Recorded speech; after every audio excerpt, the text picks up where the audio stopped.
నమస్తే, నేను సిరి.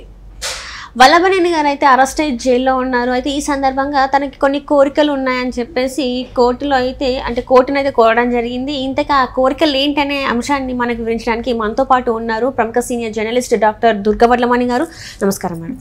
మనం ఇప్పుడు చూస్తుంటే వల్లభనేని వంశీ గారు అయితే అరెస్ట్ అయ్యి జైల్లో ఉన్నారు. అయితే జైల్లో ఉన్న వంశీ గారు కోర్టునైతే కొన్ని కోరికలు కోరారు అని చెప్పేసి ఒక వార్త అయితే బయట మనకు వినిపిస్తుంది. ఇంతకైనా కోరిన కోరికలు ఏంటంటారు? అంటే చాలా చిన్న కోరికలండి.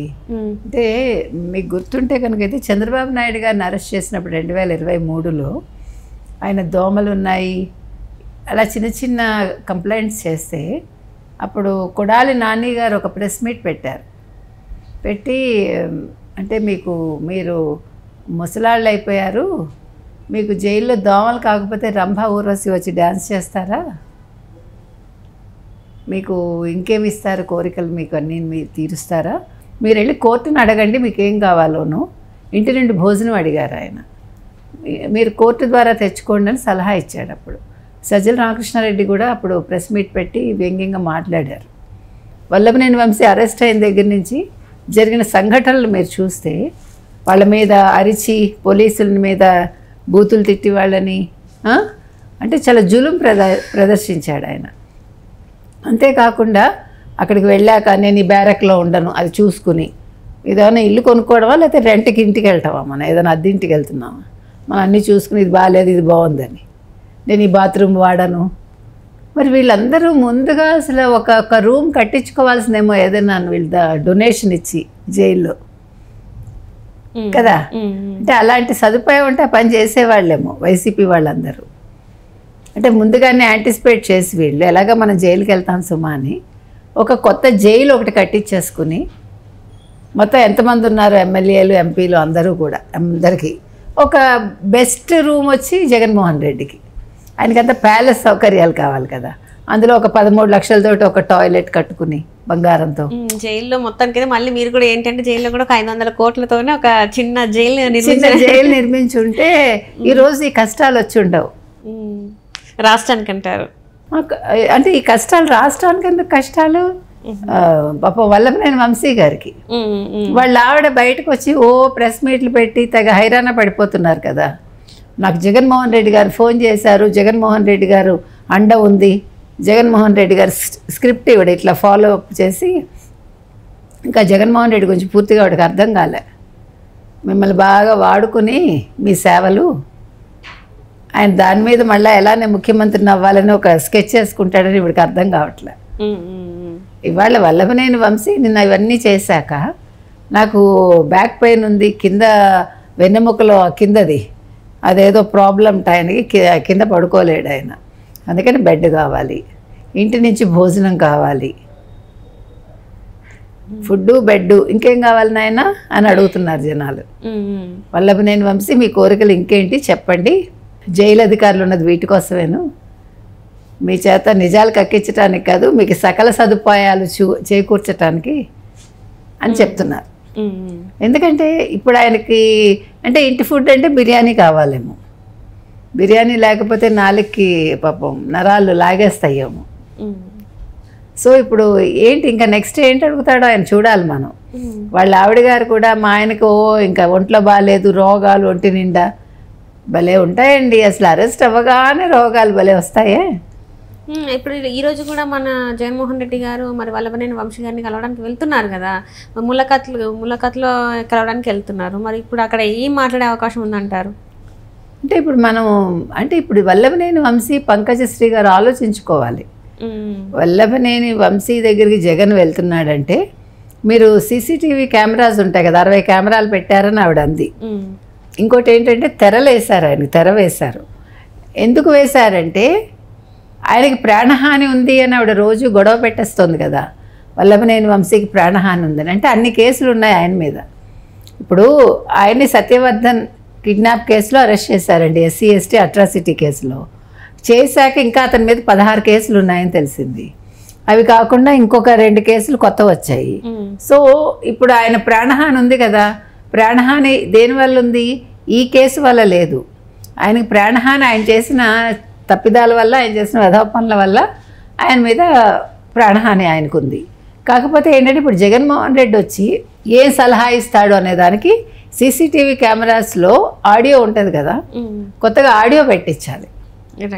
ఆయన ఏం సలహాలు ఇస్తున్నాడు, ఏం చెప్తున్నాడు, ఏదైనా చిన్న చిన్న ఆయుధాలు ఇస్తాడా, అంటే నువ్వు ఇలా కోసేసుకో లేకపోతే ఇలాగ పొడి చేసుకోని అన్న సలహాలు ఇస్తాడా. క్రిమినల్ మైండ్ కదా, ఏమైనా చేయొచ్చు చెప్తాడు కదా. ఆయన ఆల్రెడీ చెప్తున్నాడు కదా, ఏముంది 3 నెలలు బయటకు వచ్చేస్తారని. అంటే అంత ధీమాగా ఉన్నారు వాళ్ళు. ఏముంది ఇట్లా వెళ్ళి అలా వచ్చేస్తాం, ఏదో అత్తగారి ఇల్లు లాగా. అంటే అట్లనే ఎస్సీ ఎస్టీ కోర్టులో కూడా బెయిల్ పిటిషన్ కూడా దాఖలు చేసినట్టు మరి తెలుసు. ఎస్సీ ఎస్టీ కోర్టులో ఆయన బెయిల్ పిటిషన్ కూడా దాఖలు చేశారు. అదే కాకుండా ఎందుకు అడిగాడంటే ఎప్పుడో జనవరి 21, 2024లో పాండురంగారావు అని ఒక రియల్ ఎస్టేట్ వ్యాపారి ఒక కేసు పెట్టాడు ఈయన మీద. ఆ కేసుకి ముందస్తు బెయిల్ దాని మీద కూడా అడిగాడు ఈయన. అది కాకుండా ఇప్పుడు మొత్తం 11 మంది నిందితుల్లో ఆల్రెడీ 5 లొంగిపోయినట్టున్నారు, ఇంకొక 2 నిన్న లొంగిపోయారు. సో ఇప్పుడు సెక్షన్ 154 ప్రకారం ఏదో వాళ్ళు దీని మీద మొత్తం ఇవాళ జరుగుతోందన్నమాట. ఇప్పుడు సత్యవర్ధన్ని అతని దగ్గర వాంగ్మూలం తీసుకున్నారు. దాని ప్రకారం నిన్న 2 గంటలు అతన్ని ప్రత్యేకంగా కూర్చోబెట్టి జడ్జి గారు ఆ న్యాయాధికారే మొత్తం రికార్డ్ చేస్తుంటారు. నిన్న 2 అవర్స్ తలుపులన్నీ వేసేసి అందరినీ పంపించేసి. సో నిన్న వాంగ్మూలం కూడా అయిపోయింది. అంటే వీళ్ళు అన్నారు కదా, మీరు సత్యవర్ధన్ని పిలవండి, మీరు అతని దగ్గర నిజాలు సేకరించండి అని. నిన్న అది కూడా జరిగింది. సో ఇప్పుడు వల్లభనేని వంశీకి ఏంటంటే ఆయన ఇంకా ఏదో నేను ఎమ్మెల్యే అనుకుంటున్నాడు, జగన్మోహన్ రెడ్డి ముఖ్యమంత్రి అనుకుంటున్నాడేమో మనకు తెలీదు. కాదమ్మా, నువ్వు మాజీ ఎమ్మెల్యేవి, ఆయన మాజీ ముఖ్యమంత్రి అని మనం చెప్తున్నాం. ఎందుకంటే లేకపోతే అంత చిందులేయటం ఏంటి అసలు. నిన్న ఆయన అరెస్ట్ చేసిన దగ్గర నుంచి మీరు చూసారు ఎట్లా జరిగిందో. ఫోన్ ఇంతవరకు రాలేదనుకుంటా, ఫోన్ ట్రేస్ అవుట్ చేయలేదు ఇంకా. ఇప్పుడు వీళ్ళెవ్వరూ తప్పు చేయలేదబ్బా. మీరు చెప్పినట్టుగా పంకజశ్రీ గారు అంటోంది కదా, మా ఆయన తప్పు చేయలేదని. జగన్మోహన్ రెడ్డి ఏమన్నా అంటే పులుగడిగిన ముత్యాల్లో బయటకు వచ్చేస్తారు మా వాళ్ళందరూ, అందరూ అమాయకులు అలా ఏదో చెప్తాడు ఆయన. ఇప్పుడు మనం ఒకటే అడుగుతున్నాం, మీరు ఎందుకు మరి సెల్ ఫోన్ దాచిపెట్టారు?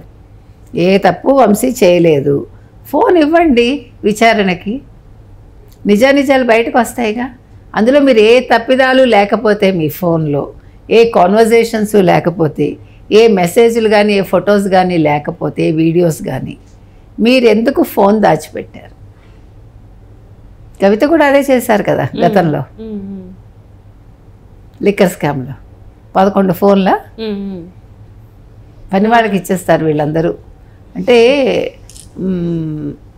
మహాలక్ష్మి ఒక ఇంటికి వచ్చింది ఒకసారి, లక్ష్మీదేవి ఒక వ్యాపారి ఇంటికి. అంటే లక్ష్మీదేవికి విష్ణుమూర్తికి గొడవ అయిందిట. గొడవ అయితే ఎవరు గొప్ప అని వచ్చింది. లక్ష్మీదేవి అంది నేనే గొప్ప, కాదు విష్ణుమూర్తి నేనే గొప్ప అన్నారు. అప్పుడు లక్ష్మీదేవి సరే అయితే మనం భూమి మీదకి వెళ్దాము, ముందు మీరు ఒక ఇంటికి వెళ్ళండి అని చెప్పింది. భూమి మీదకి వెళ్ళాక ఒక వ్యాపారస్తుడి ఇంటికి ఫస్ట్ విష్ణుమూర్తి వెళ్తే విష్ణుమూర్తికి రూమ్ ఇస్తాడు ఆయన. తర్వాత మళ్ళీ కొంచెంసేపు నాకు లక్ష్మీదేవి తలుపు కొడుతుంది. కొడితే ఆవిడని కూడా రానిస్తాడు. ఆవిడ ఎవరన్నా వచ్చారా ఇంతకుముందు అంటే, ఒక ఆయన వచ్చారండి పలానా రూమ్లో ఉన్నారు, నాకు ఆ రూమ్ కావాలంటుంది. అంటే విష్ణుమూర్తి ఉన్నాడు కదా, ఈయన అది కుదరదు అంటాడు. అంటే అప్పుడు ఆవిడ అంటుంది నాకు మంచినీళ్ళు కావాలంటుంది. అంటే ఆయన ఒక గ్లాస్ తీసుకొస్తాడు, గ్లాసులో మంచినీళ్ళు. ఈవిడ తన జోలిలోంచి ఒక గ్లాస్ తీస్తుంది, అది అంటే రత్న మణిమయ ఖచ్చితం అంటాం చూడండి, అట్లాంటి గ్లాసు. ఆవిడ అందులో నీళ్లు పోసుకుని తాగి ఆ గ్లాస్ విసిరేస్తుంది. మళ్ళీ మంచినీళ్ళు తమ్మంటుంది, మళ్ళీ ఇంకో గ్లాస్ తీస్తుంది. అట్లా తీసినప్పుడు అప్పుడు వ్యాపారస్తుడు ఏం చేస్తాడు, విష్ణుమూర్తిని బయటికి పంపించేసి మీరు వెళ్ళిపోండి, ఇంకా నాకు అమ్మగారే ముఖ్యం అంటాడు. ఆయనకు తెలియదు ఆవిడ లక్ష్మీదేవి అని కూడా తెలియదు. అంటే నేను ఎందుకు చెప్తున్నానంటే, వీళ్ళు అలా విసరడాలు, ఫోన్లు విసరడాలు అంటే వీళ్ళందరూ చాలా రిచ్ కదా. ఏముంది, వాళ్ళు ఒక ఫోన్ కొంటారు, దాని అవసరం అయిపోయాక పని వాళ్ళకి ఇచ్చేస్తారు. పరంపరగా వీళ్ళు అందరూ కూడా రాజకుటుంబాల నుంచి వచ్చారు కదా, దానికోసం ఈ కథ చెప్పారు. అట్లాగా మొత్తానికి మరి వంశీ గారిది రేపు మంగళవారానికి వాయిదా పడినట్టుంది. చూద్దాం ఏం జరుగుతుందో. ఆయనకి మరి ఫుడ్ ఇస్తారా, బెడ్ ఇస్తారా, ఇంకేమి ఇస్తారు అనేది తెలుసు. Right madam, right. Thank you so much.